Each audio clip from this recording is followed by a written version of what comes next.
Hello. In this video, we're going to talk about JSX, which is the syntax used to write React code for the React framework. So at its core, React is just a DOM manipulation library. It provides methods that let us create and interact with DOM elements, similar to what we've done with sort of the raw DOM API before. So as you may recall, when we were just working with raw JavaScript right inside the browser, we are able to use the DOM to create new elements like H1 elements. We can specify properties and classes for those elements. We can specify their content, and then we can render that content on the screen. We can put it on the web page by appending it to a particular element that's already there. For example, a ID root element. What React does is provide basically the exact same work. So the React library provides another method called react.createElement. So this is instead of documents create element, we can use the React create element function. The React create element function instead of takes in multiple arguments that lets us specify all the different properties and content and attributes sort of all at once instead of having to use multiple lines of code. So we can use React create element to make ourselves an H1. We can give it an object containing a bunch of attributes like ID and classes. We can't use class as a sort of attribute name because that's a keyword in JavaScript. It refers to classes like object-oriented classes. So instead we have to use the term class name instead. And then the third argument, of course, would be the content. So this could be a string hello world, but it could also be another call to react.createElement. What React then has us do is that we then use a special method from the React DOM library to create ourselves sort of an application root, a place where all of our React code will go, and then we create that out of sort of the existing DOM element, and then we can render our content. We can show our React element inside that location. And that goes ahead and creates us the content we want to see. At its core, that's what React does, right? React just gives us another way of writing create element. Instead of writing 4 lines of code, we write 1 line of code with a bunch of different attributes. That's not really an improvement. It doesn't make things better. It's just sort of another way of writing it. So what React also does, what makes React actually special and usable, is provides us a shortcut for writing this create element. Effectively, what we do is we can take our content here, right? React.createElement. I'm going to delete my comments real fast. And we're going to basically make sort of a shortcut for this. So instead of writing react.createElement, I'm going to replace this whole here. We're going to first move it all onto one line because we can do that. So I'm going to start by replacing this react.createElement part with a shortcut. I'm just going to go and write a less than symbol. Similarly, I'm going to replace the end of it with a greater than symbol. I'm going to get rid of all the quotes. I don't need quotes here. All right, quotes can all go. Well, I'll leave these quotes here. I'm going to get rid of quotes around my H1 element. I'm going to get rid of all my commas. I don't need any commas anymore. We're not going to keep that. I'm going to take my object and replace my colons with equal symbols. Right. Again, this is mostly just like find replace type syntax. Get rid of my curly braces. And then right before that last argument, that content, I'm going to put a greater than symbol. And we'll go ahead and I'll just end this in H1. So what React lets us do is it lets us write the exact same content, write create element calls using a syntactic shortcut that happens to look exactly like HTML. This is called JSX. It is a syntactical shortcut, that's all it is, for writing react.createElement. So instead of having to actually write it using this method call and using a bunch of sort of argument lists, I can go ahead and just write out the HTML the way I want it to look. Everything else works exactly the same, right? We're still rendering it in the exact same way. It's just that I can now write elements in a very sort of simple kind of way. I can just say, make myself an H1, right, that has a particular class name, my class, and then has some content, hello world inside of it. And that creates my content. So that's our structure. Now, the important part here, right, and this is much easier to read, easier to write, right? It just looks like H1. It looks like an H1. You just write it out like HTML. And of course, then we can assign that to our element, right? This could be our content, and that's then the value. So here's our React element we've created. Again, that's a shortcut for react.createElement, which we are assigning to content. I'll note that we still include things like a semicolon, right? This is a statement here, or this isn't a value, an expression.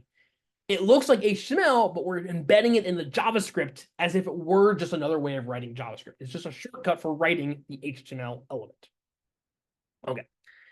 Importantly, this code itself does not run inside the browser, right? This is not valid JavaScript code.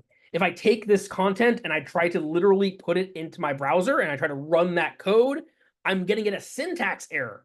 Because in JavaScript, you can't say const variables equal to less than. Like, that's not valid code. So what we need to do is, in order for us to write this kind of React content, is I have to be able to take that React code, right, this JSX, it's really nice and easy to read about what HTML content looks like. And I need to convert it into the kinds of JavaScript code that can be run, right, things that are actually method calls. That's a process called transpiling. If you've done Java, you've probably heard of compiling, right? We're going to take you're going to take human readable code and convert that to machine readable code, compile it together. This is transpiling. We're converting from one human readable code, JSX, right, JavaScript, and converting that into another human readable machine code, JavaScript, right, that can be run by the browser. So we do that kind of transpiling. The tool that does that transpiling is a tool called Babel, named after the tower thereof, right? It's about converting between languages. So Babel is the tool that does that converting for us, right? It converts from JSX code into JavaScript code.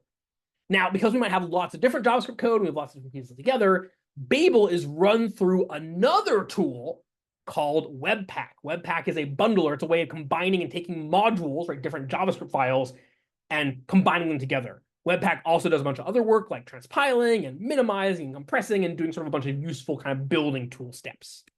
So what Webpack does is it's going to let us take a bunch of different JavaScript code, convert that JavaScript sort of extension code, right, React code, convert that into a bunch of JavaScript code, integrate it with a bunch of images and CSS and media and other content, and then output sort of a bunch of combined, minimized, sort of production-ready sets of content. And so this work, Babel's work, Webpack's work, is all done by the Create React App web server. So the system that we got up and running that we were able to use to, let's see where I have it.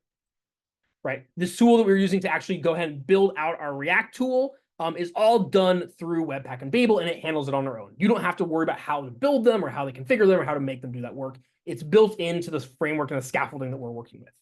That said, I want to introduce you to these terms so that when you see them show up in errors, right? If you see an error about Webpack doing something or an error about Babel doing something, you kind of understand at least what those words are and where they're coming from. And then also so you at least have heard of the set of tooling that is used sort of underneath the hood for the Create React app. Okay, with that in place, we have our content, and now we can actually begin showing it up. Let me throw in our rendering call just to make it occur. So in this case, we are going to create our root, and then we're going to render, which means put on the screen, our content. With that, we have our hello world as expected. I can change this to be hello React.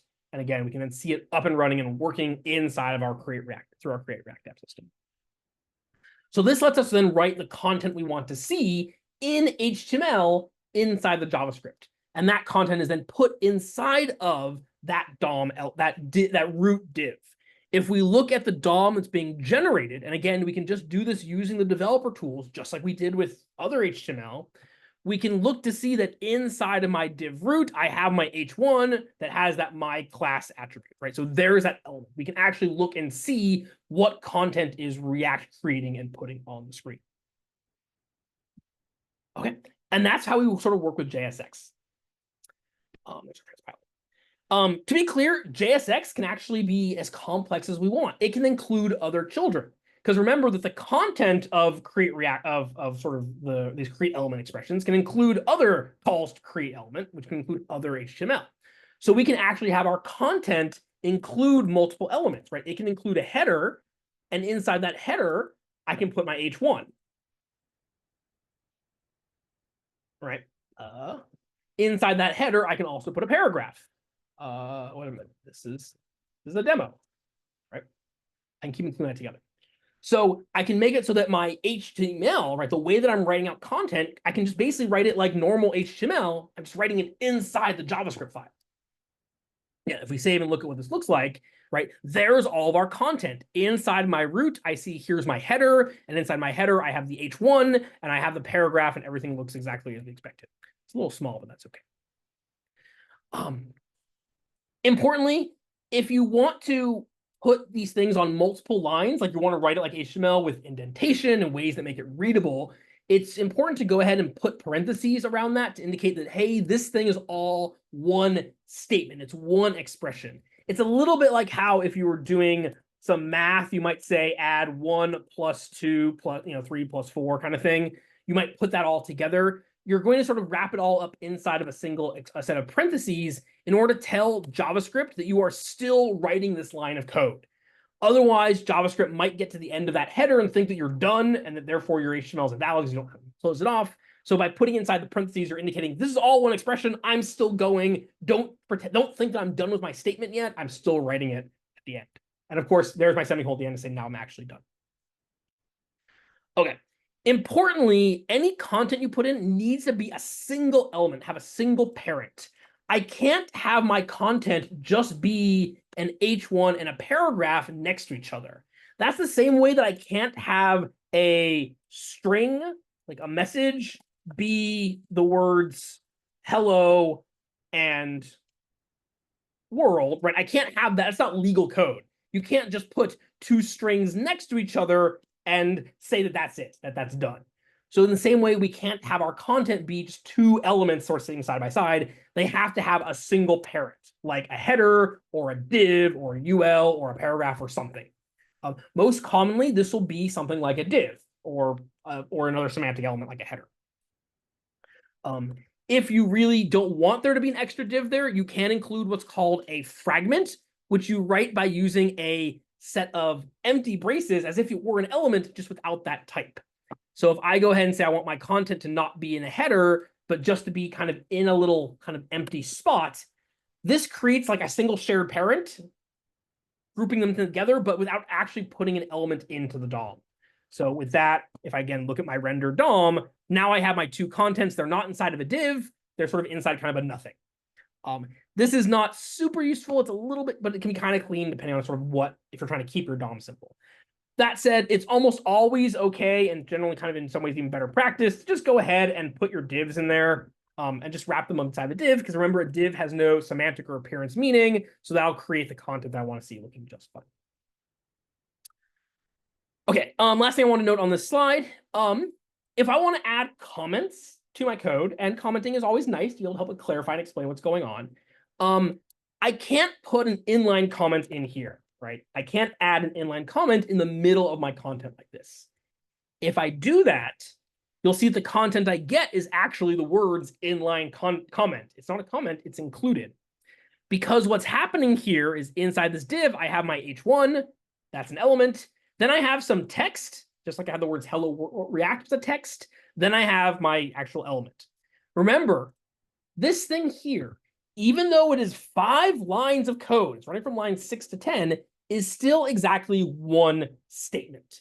It is one line of code with line breaks in the middle. So really, this here is one line of code that has carriage returns in the middle of it. It's one statement. And you can't put an inline comment in the middle of the statement. Again, the same way that I couldn't have a message that was hello something world, right? That doesn't work. You can't put comment kind of in the middle of that. So what we do for React instead is we use the special syntax that we'll go over in just a second, where I'm going to put a set of curly braces and then a inline block comment kind of in the middle. So the way you can do that is in order to add a comment is to include sort of this special set of syntax. We'll go over in a moment sort of like why that works and how that works that way. This is useful for, again, if you want to add comments, which aren't super necessary, but it's also useful if you want to comment out chunks of code. Visual Studio includes a shortcut to do this work. So if you hit Command / like you're trying to add in an inline comment, after highlighting a line, it will go ahead and wrap that content in sort of the commenting structures in order to comment out chunks of code. That can be really useful for, again, if you want to sort of be testing or developing kind of different appearances or different content that you want to see. Okay, so that's our structure, right? We can have lots of different content. And again, I can have as many levels as I want. I can include more divs, or I can include unordered lists. And of course, in my unordered list, I can include some list items like coffee. Right. So again, I can write as much HTML as I want inside of a single value or inside of a single element. I can also include multiple different values that all have their own chunks of HTML. Okay, that's the main piece of JSX, right? Is the ability for us to write, call, create, react.create element, create our DOM elements using this HTML-like syntax that looks exactly like HTML. The second piece of JSX that we can use is that we can include dynamic content in the middle of our HTML. We do that using what's called an inline expression. An inline expression is written inside of curly braces in order to include effectively a variable in the middle of our expression. Think of it a little bit like if I'm trying to write if I was trying to do a string, I'm just gonna leave the string here, right? If I'm trying to do some string and I had hello plus some variable plus world, right? Because I had some variable here. Let's make it this way. This will be my string, and this can be you can draw my real simple. This will be variable plus exclamation points. No, this way. Hello, variable plus, right? My variable can be world, right? The same way we'd include a variable in the middle of a string, we can use curly braces to include a variable in the middle of our HTML. So the way that this works is we can take the content we want to replace with that variable, like the word world, and we can put it inside of curly braces. So in this case, I could take my variable world, I'm gonna move it up here so it happens ahead of my content, and I can go ahead and put that variable inside the curly braces. Variable. I'll call this inline expression so we can see what it looks like. And you'll notice that then it gets replaced. In my DOM, then, when React is processing this, React will say, okay, I'm making an H1 element. That content will be the words hello, and then whatever this expression evaluates to, right? That thing is a variable, so I'll replace that content with that string, inline expression, and that's what then shows up in my code, right? Hello, inline expression. And then the exclamation point, because the exclamation point is happening outside of that, right? It's a little bit like, again, we added exclamation points to the end of my variable. The value inside of this inline expression can be any expression, right? Anything you could assign to a variable. So for example, I can call I could do math in the middle of it, right? I can say, add a bunch of numbers together, do some math, and then the result of that math is what's going to get put inside of that expression. I can call functions here, right? We can call to uppercase in order to make that expression be uppercase and have that show up on the screen, right? Inline expression is now uppercase. So we can be able to do that kind of work to be able to change what content we want to see. This lets us be able to dynamically include any content we want, right? So I can say, have a bunch of have an H1 element, but have the variable, have the thing I'm saying hello to change over time and be reactive in different ways. And this is sort of where we can then insert variables into our content. The other thing to note about inline expressions is that we can use them to be assigned to attributes. So for example, if I want to have the source for an image be dynamically specified, right? Maybe the user is picking where I want my image to come from. I can use an inline expression to indicate what string I want to assign to this source. Similarly, if I wanted to give my paragraph an ID here, right, I can say I want to have, let's make a variable here. So this can be const my paragraph ID. It can be para1. It's a really terrible ID. Please don't use it. I'm just trying to give some quick example. The syntax, right? And I can say I want to assign para1 to being that paragraph's ID. Or, even better. What's the class name? Let's do para class. This can be text bold, which won't actually work. So I don't have Bootstrap setup working yet. But right, this could then have the para class, and that value can then be assigned to this class name property. When we then again look at the rendered DOM, my paragraph has the class text bold, because I said take that variable, the string, and assign that string to my class name. Now, to be clear, that's exactly what we're doing. I'm saying take this value, whatever that value is, and assign it to this property, to this attribute. I'm not injecting it into the middle of the source code, right? I'm not writing a set of quotes and then saying, put this word in the middle of that class name. If I do that, what will happen is that my paragraph now has the class that is that exact string, right? The curly brace, para class, and curly brace, right? So I said that's the name that I'm trying to do. So you're not writing an inline expression kind of in the middle of a string. You're saying instead assign that string to this property, right? You can't just write para class strictly like this. That's not considered valid code. You have to actually use this inline expression to make that work. If you want to put modifications to that, you can, right? This is a string, which means I can, of course, add more strings to it. I can also then say text large, right? It's another piece of that class. And then you'll notice that now my paragraph has the text bold and the text large class, right? Because again, I've said take this string and assign that string to be my paragraph's class name, to be my paragraph's class. So this lets us now be able to use inline expressions to use dynamic content and variables, both in the content of the HTML, the stuff I want to be able to see, and in the attributes or properties of those HTML elements for me to be able to work with. So I can, again, make the HTML's classes and sources and attributes dynamic, and I can make its content dynamic at the same time. You can't actually make the HTML element dynamic. That's fine. We don't need to worry about that. But we can make sort of every other aspect of it dynamic by using these inline expressions. Okay. And that's the basics for how this is going to work. That's going to be what it's going to let us use to be able to write JSX code. Cool. And now I'll get started. Once we've got this JSX code up and running, we can then be able to write our React applications, be able to, again, specify what HTML content we want to see and what kinds of variables we want to use to include in that content, and then we can put it up on the screen.